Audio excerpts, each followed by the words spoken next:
Eamon Khan here for Seconds Out with Liam Smith in Birmingham. Liam, good to see you. I know you're backing your team here. First of all, Dennis McCann getting the win over Brad Strand. What did you see? Yeah, I thought it was a very good performance. You know, like bit of a masterclass, so to speak. Thought he boxed very well. Boxed obviously under the instructions, good game plan, and you know, beats a good kids in Brad Strand. Type of win you need if you're looking for a rematch heading into Baluta with how close a fight that was. If you're going to do that, you need that sort of win. Yeah, I thought he boxed very well. You know, thought he won the fight comfortably, and you know, he's had a long layoff since Baluta. I think new coach, so I think it was boxers 6 all round. Chris Eubank joining the gym as well too. How do you feel he did today? I thought he won. I thought it was a great fight for his career. I think in 2 fights time, you look back at that and think what a fight that was for, you know, for my career going forward. He's a young kid. That kid was a good kid, 16-0, but he went a 16-0. You know, you can get padded records and, you know, 16-0 against nobodies. I don't know who he has fought, but he was a good kid for 16-0. You know what I mean? He was good. He was landing shots on Pierce. He was winning rounds against Pierce. But I thought Pierce, you know, got back on it after a good start. Dropped him early on. Probably thought the light was on the wall, and then found out the kid's no mug. You're in a fight. Once you regroup, you know, we got him out of there with a lovely shot, and I think he's got an exciting career ahead of him. Liam, going back to yourself, an exciting fight. I want to see you back in the ring. What's the latest movements with yourself? No movements as of yet. Just, you know, trying to get myself back in fighting shape, and you know, when I do that, I'll pick the right day for me. But you know, you'll definitely see me this year, and fingers crossed it's not too soon. I kind of really want to see you out soon. It's kind of frustrating from my point of view to not hear there's anything on the table. Frustrating from mine too. The last time I was in the ring, I stunk the yards out. It's very frustrating from mine. You know, the last time I was in the ring, I was awful, and people think I'm shite. People think I'm finished. You know, it's frustrating for me too. And I want to put them like doubters to bed and, you know, prove people wrong. I know the issues behind the last performance, and the only way I can put that right is by getting in the ring again. I know you're very keen for that trilogy. I spoke to Joe Mack in the week as well. He said he's very keen for that trilogy too. The other side of the equation might not be so keen. Any movement at all with that? No, as of yet. But look, I'll keep letting Chris talk about all the other people. You know, I think he seems to forget I've stopped him in 4 rounds. You know, I'm not going to shy away from the fact he's just beat me too. But you know, he seems to forget that I've just stopped him in 4 rounds, and you know, had him doing a dance that he's never done before. So he seems to forget that little memory. But you know, leave him to it. Let him go whatever way he wants to go. I'd say my path doesn't involve around Chris. It's a fight I'd love next. It's a fight I'd love whenever. But you know, he probably wants to go elsewhere. So let him do that. There was a poster that floated around about a potential fight between Terence Crawford and Chris Eubank Jr. Bomac has now said, look, that was fake news. But when you saw that being put out there... I thought fake news. I thought a load of shite. I thought, look along the lines. I've had people do it to me in the past. I've had phone calls. I'm not going to probably say who it was, but a huge name in Britain. You know, start calling me out. Calling me, you know, and I think they've probably been in the same gym. You know, Terence Crawford was on FaceTime to him the day he boxed me and shit like that, and he's probably said to him, while your name's not fading away, but while the Conor Ben fight fell through, you're not fighting at the moment. Call me out, it'll drum a little bit of publicity about you. It'll keep your name relevant. I just think that's what Crawford and Bomac has probably said to Chris. There'll be very few that will be backing Chris to get the victory. If that ever happened, I'm sure you'd be one of those who wouldn't be backing him either. No, never in a million years. I just don't think the fight's going to happen, so I'm not really going to have too much of a comment on it. But if by somehow it did happen, then Terence Crawford wins every day of the week. There were some whispers and rumours about yourself. You, not quite called out, but you said you'd love a fight with Billy Joe Saunders. There was a whisper as well that maybe a fight between you and Josh Kelly was put forward to you. Can you say anything about that, Liam? No, me and Billy Joe spoke about as soon as I beat Chris.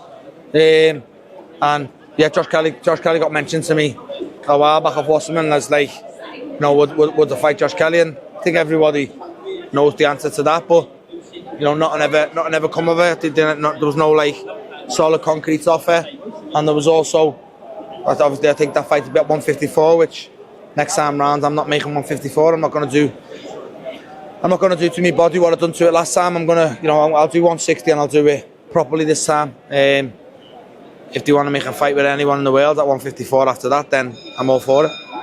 I just want to ask you, obviously you'd have discussions with your brother about his future. Has he said anything about as to whether he's going to come back and have a fight after the fight against Beterbiev? He hasn't spoken nothing about it, mate. Look, he's had a couple of sessions back in the gym. He's had family time, which he didn't have over Christmas, and the kid's getting married this year, so you know he'll be a married man in a couple of months' time, and I'm sure his decisions will all be made after that. Last year as well, to cast your mind to last weekend, we saw Anthony Joshua versus Francis Ngannou, dispatched of him in emphatic style in the second round. What do you think of it? Yeah, unbelievable knockout, ferocious, you know, devastating fashion. Something that I thought would happen if Joshua turns up.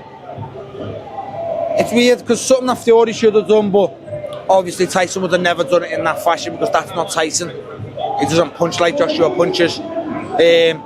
But Tyson well had it in his right to go out there and wipe the floor with Francis Ngannou in 2 rounds like that, but maybe not in as devastating fashion as Anthony Joshua. Just that everyone... Look, I'm made up now because it makes the fight bigger, but it's also like... You know, I'm pretty sure Anthony Joshua's not stupid. It shows you how fickle boxing is. All of a sudden, Anthony Joshua's back in the mix now. And, like, it's bad that he was forgot about. It's like, how can I put it? You know, he's Usyk beat him twice. He nowhere near beat Fury. All that carry on. He's out the picture yet. That's the better way to put it. He's out the picture now. All of a sudden, he beats Fury, and I'd love to see a tear fight with Usyk.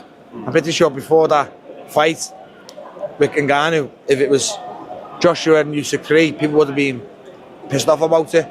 You know what I mean? It just shows what a couple of fights can do for you. Anthony Joshua fighting on all cylinders is a threat for anyone in every division, including Usyk. You know, we know how good Usyk is, and size-wise, if Usyk was to fight anyone his own weight, he's probably, you know, Tyson Fury, Usyk at cruiserweight, or, you know, any other weight, then Usyk's a 1-20 on favourite against anybody, but because he's not a full-blown heavyweight, it makes them fights interesting. As a fighter, can you sense when another fighter, we're talking about AJ being back to his old self, can you see that as a fighter? Do you see him as what we used to see before, like 2015, that destructive style? Of course, because it's confidence-wise. You know, he knows he can do it now again.